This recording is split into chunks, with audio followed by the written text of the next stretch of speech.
واہ کیا مرتبہ اے غوث ہے بالا تیرا، واہ کیا مرتبہ اے غوث ہے بالا تیرا، اونچے اونچوں کے سروں سے قدم اعلیٰ تیرا، اونچے اونچوں کے سروں سے قدم اعلیٰ تیرا،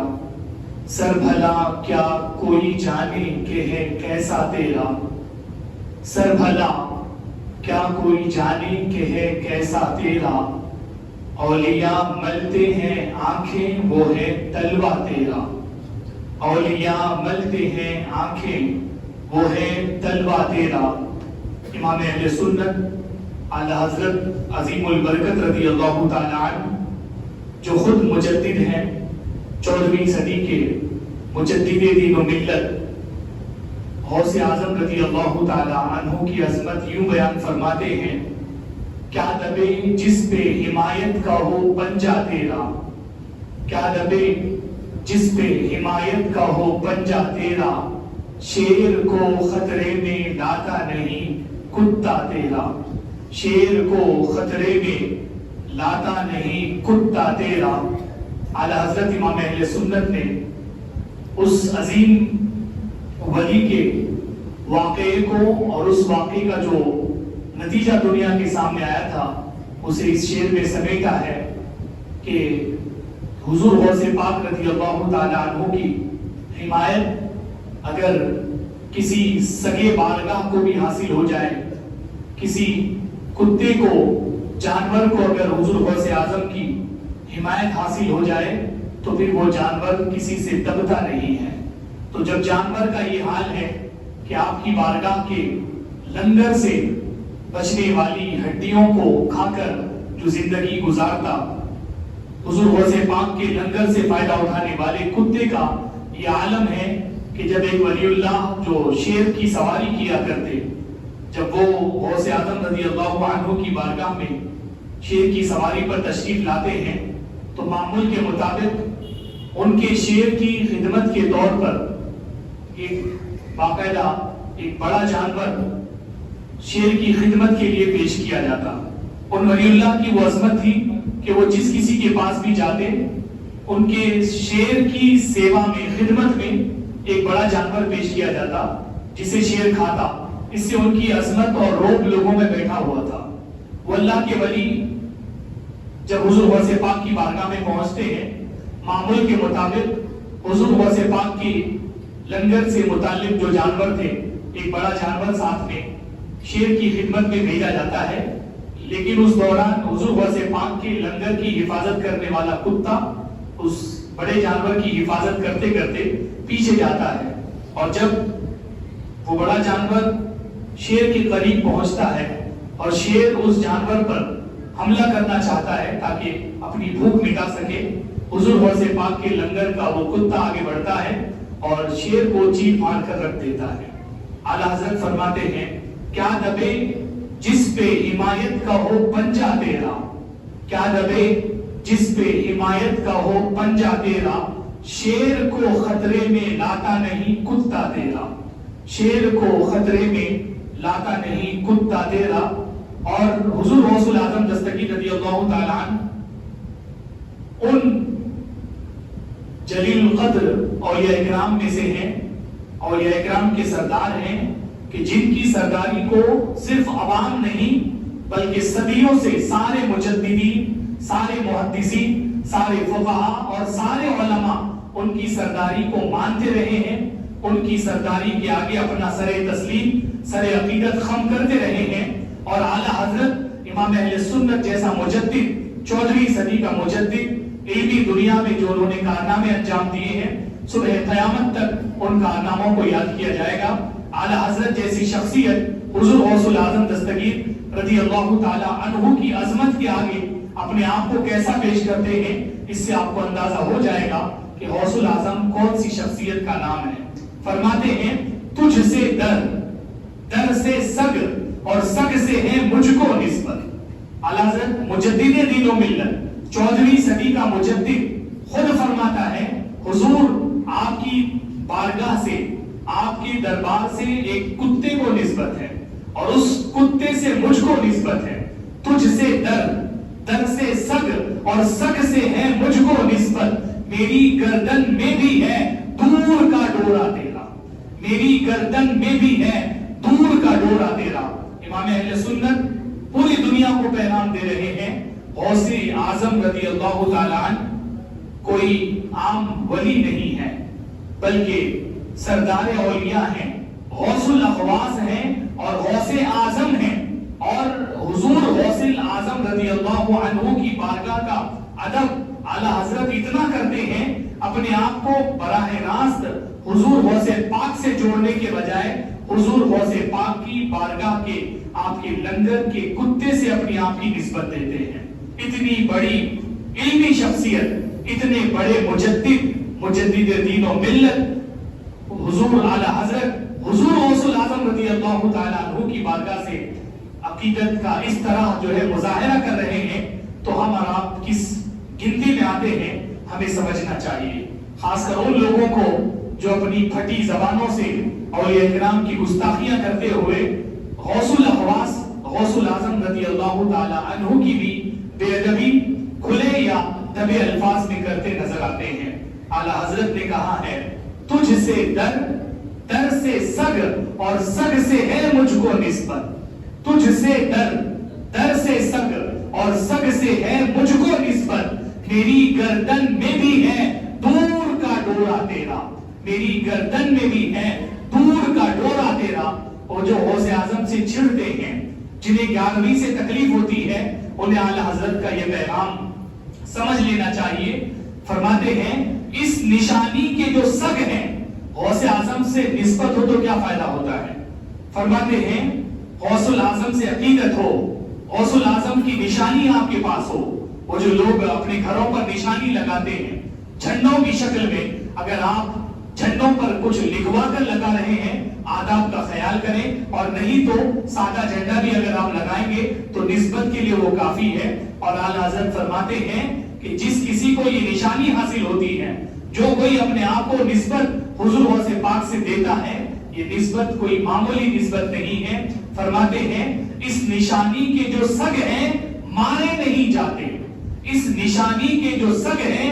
مارے نہیں جاتے، حشر تک میرے گلے میں رہے پٹا تیرا، حشر تک میرے گلے میں رہے پٹا تیرا۔ اعلیٰ حضرت ایک طرف تو پوری دنیا کو پیغام دے رہے ہیں کہ حضور غوث الاعظم دستگیر رضی اللہ تعالیٰ عنہ اس عظیم ہستی کا نام ہے کہ اگر ان کی بارگاہ کے کتے سے بھی ہمیں نسبت حاصل ہو جائے اور ان کی عقیدت کی نشانی اگر ہمیں حاصل ہو جائے تو یہ دنیا اور آخرت کا عظیم سرمایہ ہے۔ اور پھر دعا بھی کرتے ہیں کہ حشر تک میرے گلے میں رہے پٹا تیرا، یعنی اس دنیا میں جب تک ہم جیے آخری دم تک اللہ کریم ہمیں غوث الاعظم رضی اللہ تعالی عنہ کا عقیدت مند بنائے رکھے، یہ دعا اعلیٰ حضرت فرماتے ہیں۔ حضرات گرامی،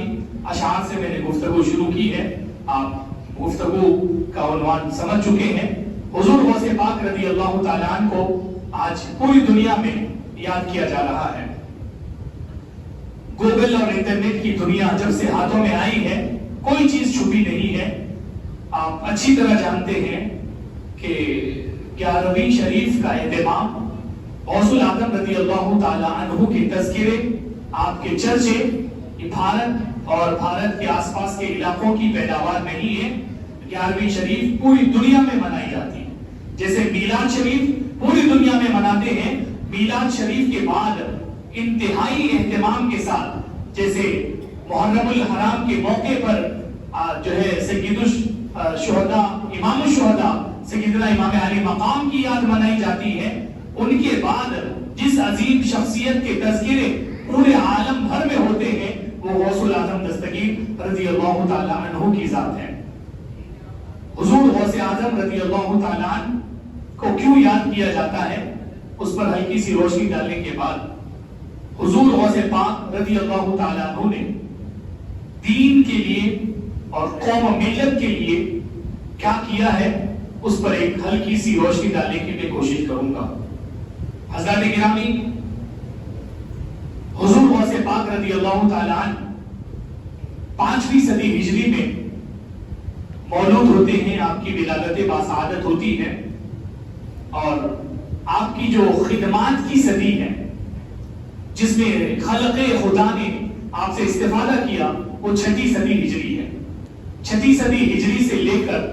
آج ہم 15ویں صدی میں اپنی سانسیں لے رہے ہیں. 6 صدی سے لے کر آج 15ویں صدی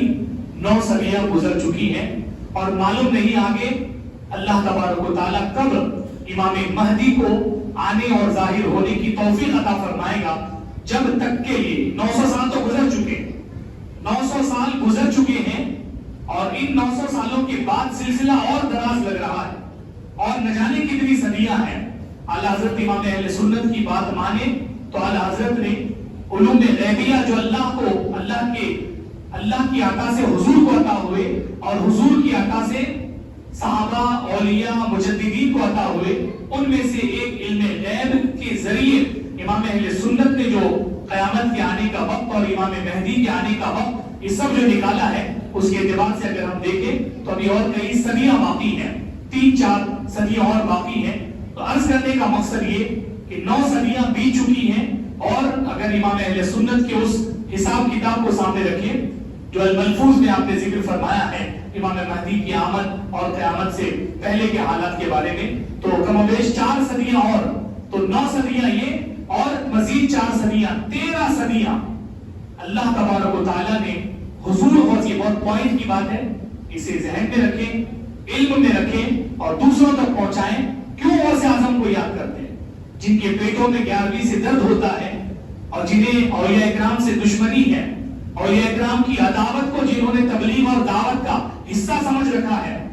آج زبان درازیاں بے ادبیاں اور گستاخیاں اتنی زیادہ ہو چکی ہیں کہ میں ادھر ادھر کی نہیں حیدرآباد بھر کی نہیں اپنے جھرے کے بعض جو خطیبوں کے جملے ویڈیو کی شکل میں جو ہم تک پہنچے ہیں اس کو لے کر میں آپ کے سامنے عرض کرنا چاہوں گا کہ جمعہ میں تمام عوام کے سامنے حضور غوث پاک کی شان کو گھٹانے کی کوششیں کی جا رہی ہیں اور پھر ان سے کیا امید کی جائے کہ جب رسول اللہ سے عداوت رکھتے ہیں تو رسول اللہ کے غلام کسی ولی سے عداوت نہ رکھے یہ کوئی انہونی نہیں ہے. بہرحال دشمنان رسول سے بھی چوکنا رہنے اور دشمنان اولیاء سے بھی ہوشیار رہنے کی ضرورت ہے. حضور غوث پاک کے بارے میں باقاعدہ جھرنے میں بعض خطیبوں نے گستاخی اور بے ادبی کے جملے کہے ہیں ان کی شان کو گھٹانے کی کوشش کی. ٹھیک ہے ایک ولی ہے اور بھی اولیاء ہیں ان کو ماننے کی کیا ضرورت ہے. اگر علم حاصل کیا ہوتا اور علم ان لوگوں سے جو واقعی علم جنہوں نے حاصل کیا ہے ان کی کتابیں پڑھی ہوتی جو لوگ 1850 کے بعد جو مولوی نام نہاد مولوی جو پیدا کیے گئے ان کی کتابیں اگر پڑھتے رہیں گے اشرف علی تھانوی قاسم نانوی امبیڈکری خلیل احمد رشید احمد گنگوہی مرزا غلام احمد قادیانی ان کی کتابوں کو پڑھ کر ابو العلا مودودی ان کی کتابوں کو پڑھ کر اگر کوئی عالم بن رہا ہے مفتی بن رہا ہے علامہ فہامہ جو بھی بن رہا ہے تو ظاہر سی بات ہے کہ یہ سب گستاخان رسول ہیں. جو گستاخان رسول ہیں وہ محبت رسول کہاں سے سکھائیں گے. یہ سب دشمنان اولیاء ہیں. ان کی کتابوں کو پڑھنے والے اولیاء اکرام سے محبت کرنے والے کیسے ہو سکتے ہیں. انہوں نے اپنی کتابوں میں غلاظتیں بھر ڈالی ہیں گستاخیاں بھری ہیں. یہی وجہ ہے کہ ان مولویوں کے جو پیدا کردہ بنائے گئے مدارس ہیں ان مدارس سے پڑھنے والے علماء تو بن رہے ہیں لیکن عداوت رسول سینوں میں جو ہے زندہ کر کے نکل رہے ہیں فارغ ہو رہے ہیں. اولیاء اکرام کی دشمنیاں اتنی بھری ہیں کہ تمام تر بتوں سے متعلق بتوں سے متعلق جتنی آیتیں قرآن میں ہیں وہ سب کے سب لے کر اولیاء اکرام پہ سیٹ کر دیے ہیں. اگر وہی ان کے علاوہ 1850 سے پہلے کے جو علماء ہیں بزرگان دین ہیں ان کی کتابیں اگر پڑھتے اولیاء اکرام کا مقام معلوم ہوتا اولیاء اکرام کی عظمت معلوم ہوتی. حضور غوث الاعظم دستگیر رضی اللہ تعالیٰ عنہ کو کے بارے میں یہاں تک جھرنے کی سرزمین پر اس طرح کی بیہودہ باتیں کہی گئی. کیا وہ ان کے علاوہ کوئی ولی نہیں ہے کیا وہ نبی سے بڑھ کے ہیں کیا صحابہ سے بڑھ کے ہیں کیا ان کا دین اتنا زیادہ منانے کی کیا ضرورت ہے 11ویں منانے کی کیا ضرورت ہے اتنا ہی پیسہ آ گیا تو جھرنے میں غریب رہ رہے ان کو دے دیا جائے. اس طرح کی فالتو اور بکواس قسم کی باتیں جو کسی کی عقل میں نہیں آئیں گی ایسی باتیں جمعہ میں باقاعدہ طور پر لوگوں تک منتقل کی جا رہی ہیں.